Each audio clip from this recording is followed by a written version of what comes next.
Hello guys, welcome back my YouTube channel Manav classes @208।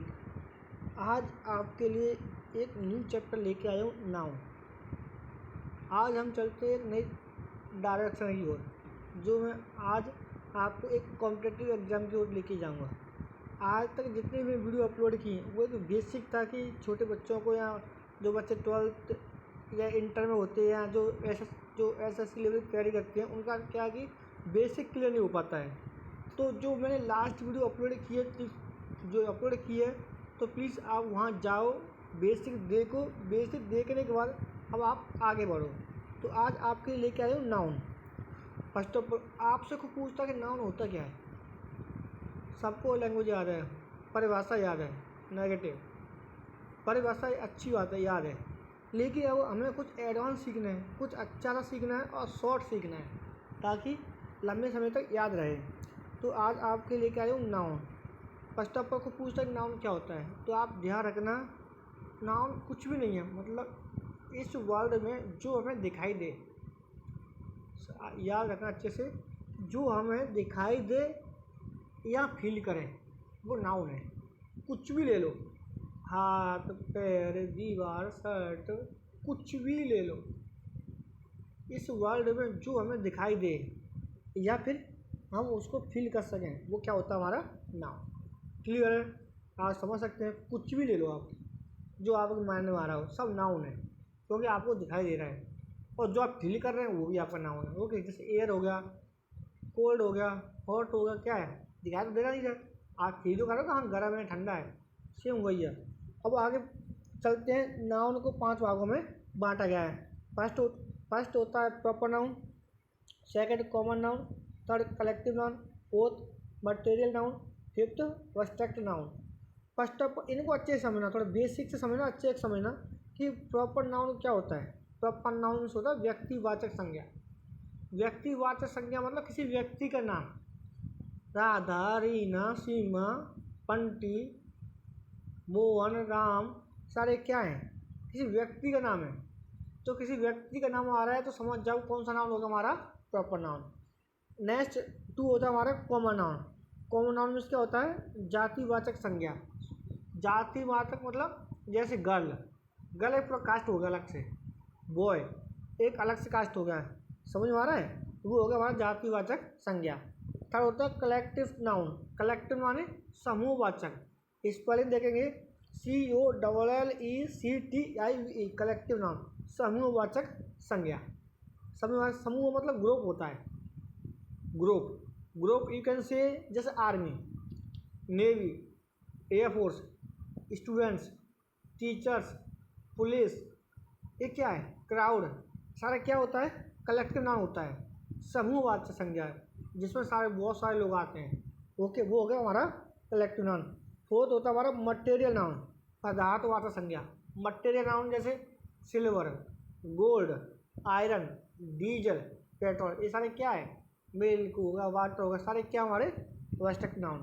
Fifth होता हमारा, sorry, जो अभी मैंने बताया था वो हमारा मटेरियल नाउन। फिफ्थ होता हमारा एब्स्ट्रैक्ट नाउन, भाववाचक। भाव मतलब ये हमारा मेन होता है, सिर्फ हम इसको फील कर सकते हैं, हमें दिखाई नहीं देता है।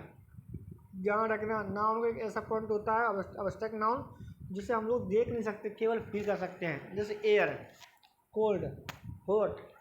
ओके, अब सेम एग्जांपल, पहला एग्जांपल जैसे प्रॉपर नाउन इसका होता है, बता दिया मैंने, व्यक्तिवाचक संज्ञा, किसी व्यक्ति का नाम आ जाए, जगह का नाम आ जाए, इस सारा क्या है, स्थान नाम आ जाए, सेम वही होता है, Agra, Mohan, book, etcetera etcetera. Common noun girl, boy, dog. Collective noun class, army, police. Material noun silver, gold, diesel. Abstract noun air, hot, cold etcetera. सारा पॉइंट क्लियर हो गया।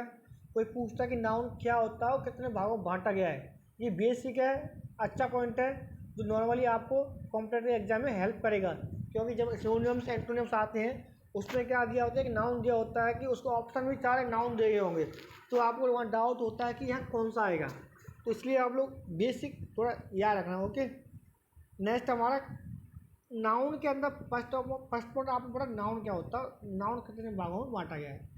नाउन के अंदर ही सेकंड पॉइंट आता है हमारा केस, इससे बोलते हैं कारक।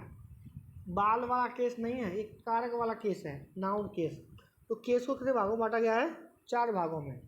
ओके, ये मोस्ट है, थोड़ा समझने की कोशिश करना। जो हमारा पहला होता है उसे बोलते हैं नॉमिनेटिव केस या सब्जेक्टिव केस। मतलब जो कर्ता होता है वही सब्जेक्टिव केस कहलाता है। जैसे मैंने बोला आई एम अ टीचर, आई क्या है? वही आपका सब्जेक्ट है, वही आपका नॉमिनेटिव केस है, वही आपका क्या है? Subjective case. सब्जेक्ट की बात करता है तो आई सब्जेक्ट हो गया, केस में बात करता है तो नॉमिनेटिव केस कह दो, यहाँ पे आप सब्जेक्टिव केस कह सकते हैं। नंबर 2 होता है हमारा ऑब्जेक्टिव केस, कर्म कारक। सेम वही आई रीड आ बुक, तो आ बुक क्या होगा? हमारा ऑब्जेक्ट हो गया। जो ऑब्जेक्ट हो गया उसी को हम क्या बोलते हैं? Objective case. सब्जेक्ट हो गया सब्जेक्टिव केस, ऑब्जेक्ट हो गया ऑब्जेक्टिव केस। क्लियर हो गया। नंबर 3 हमारा पॉजेसिव केस, संबंधवाचक। ये भाई समझने बहुत ज़रूरी है। संबंधवाचक, संबंधवाचक अभी कह सकते हो जहाँ पर अपने की मीनिंग आती हो, जहाँ को रिलेशन दिखाता हो, संबंधवाचक। जैसे वे वाक्य जिनसे नाउन और प्रोनाउन के बीच संबंध बताया जाता है। वे वाक्य जिनमें नाउन और प्रोनाउन के बीच संबंध बताया जाता है उसे पॉजेसिव केस कहते हैं। जैसे कि मैंने क्या बोला, दिस इज राम बुक, यह राम की बुक है। यह क्या है? बुक है ना, किसकी बुक है? राम की। समझ में आ रहा है? दिस इज माई अम्ब्रेला, यह मेरा अम्ब्रेला है। किसका अम्ब्रेला भाई? मेरा। ठीक है, वो होगा पॉजेसिव केस। यहाँ आप ये आपकी समझ में नहीं आया होगा। सबसे बेस्ट मेथड क्या होता है पॉजेसिव केस से? जो जहाँ पे हम लोग अपने की मीनिंग लगाते हैं, एपोस्ट्रोफी एस लगा के बनता है ना, जैसे आई का माई होता है, सी का हर होता है, ई का हिम होता है, हिज होता है, सॉरी। ये सारा जो पॉजेसिव केस आता है उसके बाद प्लस नाउन आता है। तो नाउन से पहले जो आ रहा है आपका वो आपका क्या कहलाएगा? Possessive case. ओके। और थर्ड होता है हमारा वोकेटिव केस। वोकेटिव केस में होता है संबंध कारक, संबोधन कारक, संबोधन कारक। परिभाषा में जाएंगे। वोकेटिव केस में से होता है, वोकेटिव केस उसे कहते हैं जो किसी नाउन या प्रोनाउन को संबोधित करता है। वोकेटिव केस उसे कहते हैं जो किसी नाउन या प्रोनाउन को संबोधित करता है। ठीक है, जैसे कि राम कोमा कम हियर। तो इसने ऐसा नहीं बोला राम कम हियर, ऐसा नहीं बोला है, राम कोमा कम हियर। इस सेंटेंस में उसने क्या किया है, जो राम है उसने उसको वोकेटिव केस बना दिया है, राम आप इधर आओ। मतलब इसने एज्यूम किया है कि पूरा भीड़ है, उसमें बहुत सारे लोग खड़े हुए हैं, तो ये उन लोगों की ओर डायरेक्शन करते हुए बोलता है कि आप इधर आओ। तो उसमें किसको बोला? राम को बोला कि राम आप इधर आओ। तो राम उसने क्या कर दिया? संबोधित कर दिया है। वो हो गया हमारा वोकेटिव केस। ओके। जैसे नेक्स्ट हमारा एग्जाम्पल है, Ram said comma inverted comma Shyam came here. तो श्याम हमारा क्या कहलाएगा? हमारा वोकेटिव केस है। यू कैन से सिंपल कह सकते हो जब सब्जेक्ट की बात है, जिसमें कोई नाउन आ गया, जैसे हमारा राम हो गया था, इसमें श्याम हो गया, अगर उस पर कोमा लगा है तो कोमा लगाने का अगर अगला हमारा टेंस बन रहा है तो आप समझ जाओगे जो कोमा से जो नाउन आ रहा है वो हमारा कौन सा केस है? कौन सा केस है? Vocative case. Very good. एक केस पढ़ लिया आपने। केस 4 टाइप के होते हैं, नाउन पढ़ लिए वो भी 4 टाइप के होते हैं। नेक्स्ट हमारा नाउन जेंडर। ठीक है, जेंडर मीन्स होता है लिंग। ओके। अब ये जेंडर हमारा अलग होता है। जेंडर को 4 भागों में बांटा गया है। ये बेसिक है, अच्छे से देखना। फर्स्ट कौन सा होता है? फर्स्ट हमारा होता है masculine gender, MASCULINE, masculine gender, जिसे पुल्लिंग बोलते हैं। आपने हिंदी में पढ़ा होगा, पुल्लिंग, स्त्रीलिंग, उभयलिंग, सेम वही है। मैस्कुलाइन जेंडर हमारे पुल्लिंग, फेमिनाइन जेंडर मीन्स स्त्रीलिंग, कॉमन जेंडर मीन्स उभयलिंग, न्यूट्रल जेंडर मीन्स नपुंसकलिंग। ओके, ये हो गया 4 टाइप के हमारे जेंडर। अब यूज कैसे करते हैं? फर्स्ट ऑफ ऑल पहला हमारा है मैस्कुलाइन जेंडर। जिस शब्द से पुरुष जाति का बोध होता है, भाई समझ जाओ, जिस शब्द से पुरुष जाति का बोध होता है उसे क्या बोलते हैं? Masculine gender. Boys, dog, elephant etcetera, समझ सकते हो। नेक्स्ट हमारा फेमिनिन जेंडर, ये वाला। नेक्स्ट हमारा फेमिनिन जेंडर, जिस शब्द से स्त्री जाति का बोध होता है उसे फेमिनिन जेंडर कहते हैं। सेम वही, women, she, girl etcetera. Okay. Next हमारा कॉमन जेंडर, वे शब्द जो दोनों में कॉमन होते हैं, वे शब्द जो दोनों में कॉमन होते हैं। इट मीन्स जैसे मैंने बोला बेबी, अब बेबी बोला तो यहाँ तो लड़का भी हो सकता है, लड़की हो सकती है, समझ में आ रहा है, वो हो गया हमारा कॉमन। नेक्स्ट बोला चाइल्ड, मतलब बच्चा, सिर्फ लड़की हो सकती है और लड़का भी हो सकता है, बच्चा। नेक्स्ट बोला स्टूडेंट्स, स्टूडेंट्स समझ में आ रहा है, एक स्टूडेंट लड़की भी हो सकती है, एक स्टूडेंट लड़का भी हो सकता है। Teacher, are you getting my point? Okay, सेव आगे नेक्स्ट पॉइंट है न्यूट्रल जेंडर, निर्जीव वस्तुओं, ये पॉइंट अच्छा है, कभी का डाउट रहता है। न्यूट्रल जेंडर, निर्जीव वस्तुओं या छोटे जानवरों को न्यूट्रल जेंडर कहते हैं। निर्जीव वस्तु आप जानते ही होंगे, जो सांस नहीं लेता वो निर्जीव होता है यार। चेयर, टेबल, छोटे जानवरों, बोतल, कैट, रैट, ये क्या है? इनसे पहले हम लोग मतलब ये हमारे कौन से नाम होते हैं, कौन से जेंडर होते हैं? Neutral gender. ओके, तो इस वीडियो में आपने सीखा कि नाउन क्या होता है, नाउन को कितने भागों में बांटा गया है, फर्स्ट पॉइंट। सेकंड पॉइंट आपने सीखा कि नाउन के कितने केस होते हैं, नाउन के कितने केस होते हैं। उसके